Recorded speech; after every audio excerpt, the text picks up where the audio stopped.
Budget पे मुझे बोलने का मौका दिया।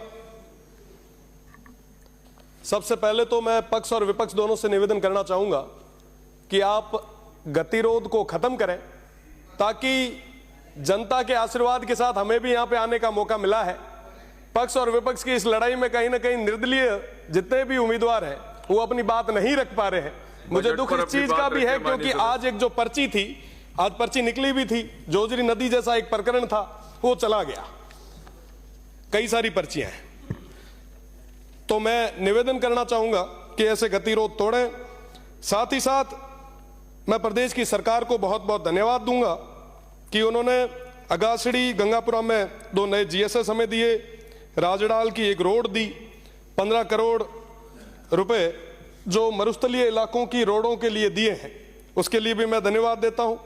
मुख्यमंत्री जी ने एक नया थार सीमा क्षेत्र विकास कार्यक्रम और साथ ही साथ डेजर्ट एडवेंचर टूरिज्म को इंट्रोड्यूस करवाया है, मैं इसके लिए धन्यवाद देना चाहता हूं। साथ ही साथ रामदेव जन्मस्थली कश्मीर के लिए जीर्णोद्वार के लिए विशेष पैकेज जो दिया है उसके लिए धन्यवाद। साथ ही साथ कई सारी और भी चीजें हैं, उन तमाम चीजों के लिए मैं बहुत बहुत धन्यवाद देना चाहता हूं। पर कई सारी चीजें आज भी छूट रही है, जिसमें एक बहुत बड़ी मांग जो पश्चिमी राजस्थान की रही है। बाकासर के अंदर एक ड्राई पोर्ट बनना था, चोटन से आने वाले हमारे सदस्य भी यही हैं, काफी लंबे समय से ये भी मांग कर रहे हैं। अगर वो ड्राई पोर्ट बनता है तो उस क्षेत्र की जनता को और वहां के युवाओं को कई सारे नए रोजगार के अवसर मिल सकते हैं। तो मेरा निवेदन कि इस बारे में सोचा जाए। साथ ही साथ ईआरसीपी के तर्ज पर डब्ल्यूआरसीपी की मांग काफी लंबे समय से चली आ रही है। वेस्टर्न राजस्थान के तमाम जो भी माननीय सदस्य यहां पे आ रहे हैं, उन्होंने सभी ने, चाहे पक्ष के हो चाहे विपक्ष के हो, सभी ने ये मांग रखी ताकि वो वेस्टर्न राजस्थान हरा भरा हो सके। साथ ही साथ पानी, बिजली, शिक्षा, चिकित्सा, सड़क और तमाम चीजें जिनके बारे में कई कई चीजें आई भी है।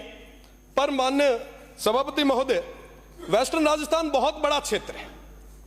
मुझे लगता है जो चीजें, जो घोषणाएं होनी चाहिए थी, पूरे तरीके से अभी तक नहीं हो पाई। पानी हमारी बहुत बड़ी समस्या है। आने वाले गर्मियों के दिनों में पानी की स्थिति और खराब होती जाएगी।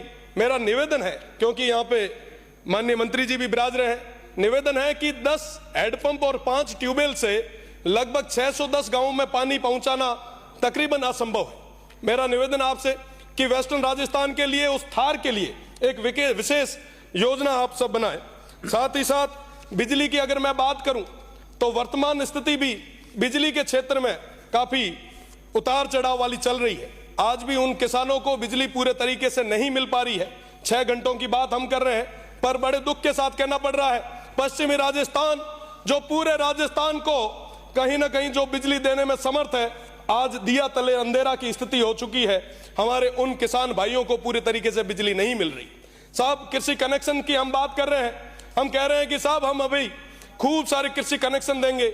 पर माननीय सभापति महोदय, मैं आपके माध्यम से प्रदेश की सरकार से निवेदन करना चाहूंगा, 2016 से लेकर आज तक के कई सारे हमारे जो किसान हैं उनकी फाइलें पेंडिंग पड़ी है, उन्हें नए कनेक्शन नहीं मिले हैं। ये बहुत बड़ी एक चिंता की बात है। मेरा निवेदन प्रदेश की सरकार से कि उन किसानों के हित में सोचते हुए उन्हें आप कनेक्शन दें।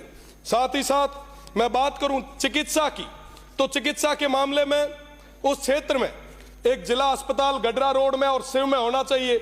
मैं उसके लिए आपसे निवेदन करना चाहूंगा कि आप एक बहुत बड़ी ये सौगात दें, क्योंकि पश्चिमी राजस्थान में एक क्षेत्र से दूसरे क्षेत्र या एक गांव से दूसरा गांव तकरीबन 20 से 30 किलोमीटर दूर है, और ऐसी स्थिति में चिकित्सा व्यवस्था को मजबूत करने के लिए इस चीज की बहुत ज्यादा जरूरत है। मेरा निवेदन है कि आप वहां पे चिकित्सा के मामले में व्यवस्थाओं को और सुदृढ़ करें। साथ ही साथ डीएनपी क्षेत्र की मैं बात करूं, होमगार्ड के उन लोगों की बात करूं, साथ ही साथ ईडब्ल्यूएस की बात करूं, तमाम मुद्दे मेरे पास थे। पर माननीय सभापति महोदय, मेरा निवेदन कि इन सब चीजों के लिए हमें, जो हमारे सदस्य हैं जो इंडिपेंडेंट है, उनका भी समय आप थोड़ा हमें दें, क्योंकि डीएनपी हमारी अपने आप में बहुत बड़ी समस्या है। डीएनपी के अंदर लगभग 118 गांव आते हैं। इस डिजिटल युग में भी वहां पे अभी तक नेटवर्क, वहां पे अभी तक पानी, बिजली और तमाम जो मूलभूत सुविधा है वो नहीं मिल पाई है। साहब, मेरा निवेदन कि डीएनपी की एक बार यात्रा हमारे माननीय मंत्रीगण करे, वहां की स्थितियां देखे, वाकई आपको लगेगा कि साहब ये बहुत पीछे है। माननीय सभापति महोदय, मेरा निवेदन है आपसे कि हमारे बॉर्डर होमगार्ड में और विशेषकर पश्चिमी राजस्थान के कई सारे लोग जो लगे हैं, उनको लंबे समय से विराम भत्ता नहीं मिल पा रहा। मेरा निवेदन है कि ईडब्ल्यूएस के अंदर सरलीकरण, धन्यवाद माननीय अध्यक्ष महोदय, माननीय सभापति महोदय, साथ ही साथ एक मिनट माननीय सदस्य, मेरा निवेदन है कि विश्वविद्यालय के अंदर पेंशनर का एक मुद्दा था, पिछली सरकार ने उस मुद्दे को लेके हमें कई महीनों के लिए जेल भेजा था। मेरा निवेदन कि अब बहुत बड़ी और एक सुविचार रखने वाली, जनता का हित रखने वाली सरकार आई है, तो उन पेंशनर को भी समय पे आप पेंशन दें। बहुत बहुत धन्यवाद। जय हिंद। सभापति महोदय।